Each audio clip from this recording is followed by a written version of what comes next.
नमस्कार, मैं रचना शर्मा चढ़ती कला टाइम टीवी देख रहे सभी दर्शकों का स्वागत करती हूं। आप देख रहे हैं हरियाणा के समाचार। समाचारों की शुरुआत से पहले एक नजर आज की मुख्य सुर्खियों पर।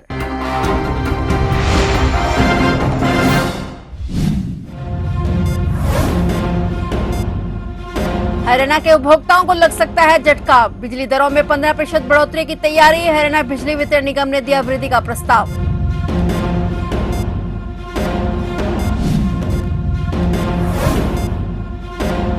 महेंद्रगढ़ के गांव गुड़ा का sharp shooter Delhi crime branch ने दबोचा। विकास उर्फ विकी पर 18 मामले हैं दर्ज। गैंगस्टर सिंडिकेट के खिलाफ बड़ी कामयाबी।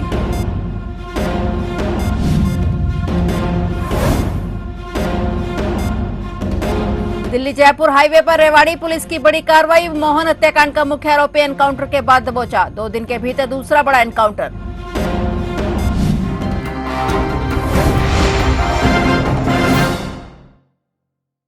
और अब समाचार विस्तार से। हरियाणा के बिजली उपभोक्ताओं को अगले वित्तीय वर्ष 2026-27 से बिजली बिलों में भारी बढ़ोतरी का सामना करना पड़ सकता है। राज्य के बिजली वितरण कंपनियों दक्षिण हरियाणा बिजली वितरण निगम और उत्तर हरियाणा बिजली वितरण निगम ने बिजली दरों में लगभग 15 से 17% की वृद्धि का प्रस्ताव दिया है। बिजली कंपनियों ने वित्तीय घाटे को पाटने के लिए करीब 51,000 करोड़ रुपए की वार्षिक राजस्व आवश्यकता का अनुमान लगाया है। सब्सिडी और वर्तमान आय के बाद भी लगभग 4,000 करोड़ रुपए की कमी रहने का अनुमान है। यदि हरियाणा बिजली नियामक आयोग इस प्रस्ताव को मंजूरी देता है तो घरेलू, वाणिज्यिक और औद्योगिक श्रेणियों में 15 से 17% की बढ़ोतरी हो सकती है। हालांकि इलेक्ट्रिक वाहन चार्जिंग और निजी ट्यूबवेल के लिए 5% की मामूली वृद्धि का सुझाव दिया गया है। फिलहाल इन प्रस्तावों की समीक्षा की जा रही है। आयोग ने बिजली कंपनियों से उनके खर्चों और सब्सिडी के दावों पर अतिरिक्त स्पष्टीकरण मांगा है। अंतिम फैसला 1 अप्रैल से पहले आने की उम्मीद है। वहीं इस प्रस्ताव का राजनीतिक और सार्वजनिक स्तर पर विरोध भी शुरू हो गया है।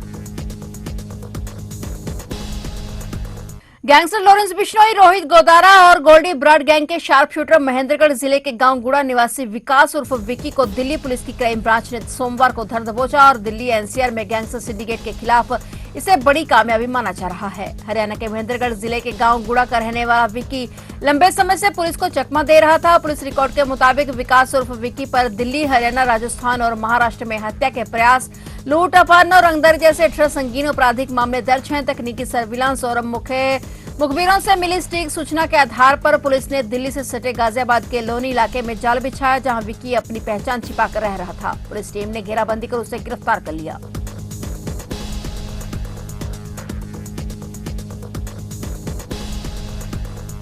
रेवाड़ी पुलिस ने अपराधियों के खिलाफ जीरो टॉलरेंस की नीति अपनाते हुए 2 दिन के भीतर दूसरा बड़ा एनकाउंटर किया है। रेवाड़ी पुलिस के नेतृत्व में चले ऑपरेशन में धारूहेड़ा और हरियाणा एसटीएफ की संयुक्त टीम ने दिल्ली जयपुर हाईवे पर स्थित गांव खरखड़ा के पास एक भीषण मुठभेड़ के बाद कुख्यात हिस्ट्री शीटर सोनू को गिरफ्तार करने में सफलता हासिल की है। जानकारी के मुताबिक पुलिस टीम कुख्यात बदमाश सोनीपत निवासी जय भगवान उर्फ सोनू का पीछा कर रही थी और खुद को घिरा देख बदमाश ने पुलिस पर अंधाधुंध फायरिंग शुरू कर दी। जवाबी कार्रवाई में पुलिस ने भी गोलियां चलाई, जिसमें 20,000 रुपए के इनामी बदमाश सोनू को 2 गोलियां लगी। इस मुठभेड़ के दौरान धारूहेड़ा सीआई इंचार्ज योगेश और एसटीएफ सब इंस्पेक्टर विवेक भी गोली लगने से बाल बाल बच गए और घायल बदमाश को तुरंत रेवाड़ी के ट्रॉमा सेंटर में भर्ती कराया गया। पकड़ा गया आरोपी सोनू मूल रूप से सोनीपत का रहने वाला है और एक कुख्यात हिस्ट्री शीटर है और उसके अपराधों का काला चिट्ठा काफी लंबा है। सोनू पर 22 से अधिक आपराधिक मामले दर्ज हैं। हरियाणा में अवैध खनन को रोकने के लिए सख्ती होगी। प्रदेश में अवैध खनन को रोकने के लिए दूसरे राज्यों के पास बॉर्डर पर नाके लगेंगे। खनन विभाग में पर्याप्त कमी नहीं है और इस कारण से पुलिस विभाग से डेपुटेशन पर 39 पुलिसकर्मी मांगे गए हैं, जिससे अवैध खनन की निगरानी और बेहतर हो सके। हरियाणा के खान एवं भूविज्ञान और विकास एवं पंचायती राज मंत्री कृष्णलाल पवार ने चंडीगढ़ में आयोजित पत्रकार वार्ता में कई बिंदुओं पर जानकारी दी। खान एवं भूविज्ञान मंत्री पवार ने बताया कि अवैध खनन की निगरानी की सबसे बड़ी आवश्यकता दूसरे राज्यों के पास है, जिनमें उत्तर प्रदेश और राजस्थान के सीमावर्ती क्षेत्र हैं। इसलिए डेपुटेशन पर 39 पुलिसकर्मी मिलने पर विभागीय अधिकारी कर्मचारियों के साथ तालमेल करके निगरानी रखने का कार्य करेंगे। जो पुलिसकर्मी डेपुटेशन पर आएंगे, यदि उनके तैनाती के दौरान कहीं स्लिपता या शिकायतें मिलेंगी तो उन्हें वापस मूल विभाग में ही भेज दिया जाएगा।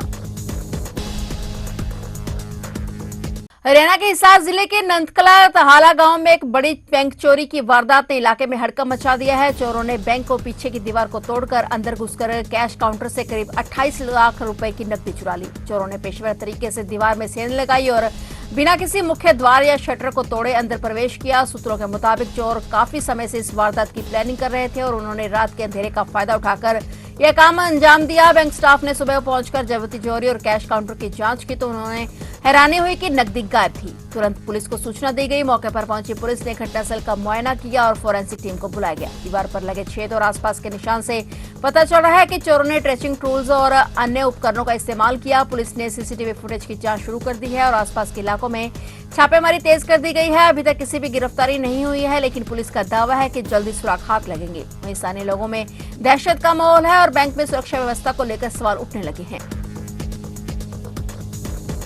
मशहूर हरियाणवी डांसर और स्टेज परफॉर्मर सपना चौधरी को इलाहाबाद हाईकोर्ट की लखनऊ खंडपीठ से बड़ी कानूनी राहत मिली है। न्यायालय ने उनके पासपोर्ट नवीनीकरण से इनकार करने वाले आदेश को रद्द करते हुए स्पष्ट निर्देश दिया है कि उनका पासपोर्ट 10 वर्षों की अवधि के लिए नवीनीकृत किया जाए और इसके साथ ही विदेश यात्रा पर लगी सभी प्रशासनिक बाधाएं भी समाप्त हो गई हैं। यह आदेश न्यायमूर्ति पंकज भाटिया की एकल पीठ ने सपना चौधरी द्वारा दाखिल याचिका पर सुनवाई करते हुए पारित किया। कोर्ट ने अपने फैसले में कहा कि जब किसी व्यक्ति के खिलाफ लंबित आपराधिक मामले में जमानत देश में विदेश यात्रा पर कोई रोक नहीं है, तो अब केवल मुकदमे लंबित होने के आधार पर पासपोर्ट नवीनीकरण से इनकार करना संविधान के मौलिक अधिकारों का उल्लंघन है। बिना ठोस कारण किसी नागरिक को विदेश यात्रा से रोकना या पासपोर्ट नवीनीकरण से वंचित रखना असंवैधानिक है। यह कहते हुए कोर्ट ने सपना चौधरी को राहत प्रदान कर दी है। गुड़गांव में पति और बच्चों को छोड़कर प्रेमी संग पत्नी के फरार होने का मामला सामने आया। पति ने जब अपनी पत्नी के प्रेमी को फोन किया तो उसने न केवल गाली गलौज किया बल्कि उसे इतना उकसाया कि वह दौड़ते हुए रेलवे लाइन पर गया और ट्रेन के आगे कूदकर अपनी जान दे दी। आत्महत्या करने से पहले पति ने एक वीडियो बनाया और अपने साले को भेज दिया, जिसमें अपनी मौत का जिम्मेदार उसने अपनी पत्नी और उसके प्रेमी को बताया है। जीआरपी पुलिस ने केस दर्ज कर जांच शुरू कर दी है। पुलिस को दी शिकायत में अंबाला के रहने वाले रोहित कुमार ने कहा कि उसका भाई विक्रम कुमार की शादी 3 मई 2015 को अंबाला की रहने वाली रितु देवी से हुई थी और शादी के बाद से ही वे अपने पत्नी के साथ गुड़गांव में रह रहे थे। शादी के कुछ साल तक तो रितु ठीक रही, लेकिन बाद में वह उसका भाई से झगड़ा करने लगी और 5 अक्टूबर 2025 को रितु देवी अपने पति और बच्चों को छोड़कर अपने प्रेमी प्रिंस जाट उर्फ विपिन के साथ भाग गई और इस बारे में वह घर पर एक नोट भी छोड़कर गई थी। इस बारे में उन्होंने पुलिस को और रितु के परिवार वालों को भी जानकारी देते हुए पुलिस में शिकायत भी दर्ज करा दी। पुलिस ने सुसाइड वीडियो कब्जे में लेकर प्रिंस और विक्रम की पत्नी रितु देवी के खिलाफ आत्महत्या के लिए उकसाने का केस दर्ज कर लिया है। हरियाणा और एनसीआर में हाड़ कपा देने वाली सर्दी जारी है। दिन का तापमान थोड़ा बढ़ा, लेकिन ठिठुरन कम नहीं हुई है। मौसम विभाग ने हरियाणा के लिए ऑरेंज और 14 जनवरी को येलो अलर्ट जारी किया है। घना कोहरा और शीतलहर जारी रहेगी। गुरुग्राम में न्यूनतम तापमान 0.6 डिग्री सेल्सियस दर्ज किया गया है, जो करीब 5 दशकों में सबसे कम है। पिछले 24 घंटे में दिन के तापमान में थोड़ी बढ़त तो जरूर दर्ज हुई है, लेकिन ठंड कम होने का एहसास बिल्कुल नहीं हो रहा। मौसम विभाग के मुताबिक ठिठुरन अभी पहले ही जैसी बनी हुई है। वहीं गुरुग्राम में तापमान 0.6 डिग्री सेल्सियस दर्ज किया गया, जिससे करीब 5 दशक की सबसे कड़ी ठंड पड़ी और लोग ठिठुरते हुए नजर आए। इधर मौसम विभाग ने हरियाणा के लिए ऑरेंज अलर्ट जारी किया है और रात में ठंड और बढ़ सकती है। 14 जनवरी को भी येलो अलर्ट का ऐलान हो चुका है, यानी उस दिन घना कोहरा और शीतलहर चल सकती है। हालांकि 14 जनवरी के बाद दिन और रात के तापमान में 1 से 2 डिग्री की बढ़ोतरी हो सकती है और 17 जनवरी तक मौसम थोड़ा साफ होने की। फिलहाल हरियाणा के समाचारों में इतना ही। और नए समाचारों के साथ फिर से हाजिर होंगे। तब तक के लिए देखते रहिए चढ़ती कला टाइम टीवी और मुझे दीजिए इजाजत। धन्यवाद।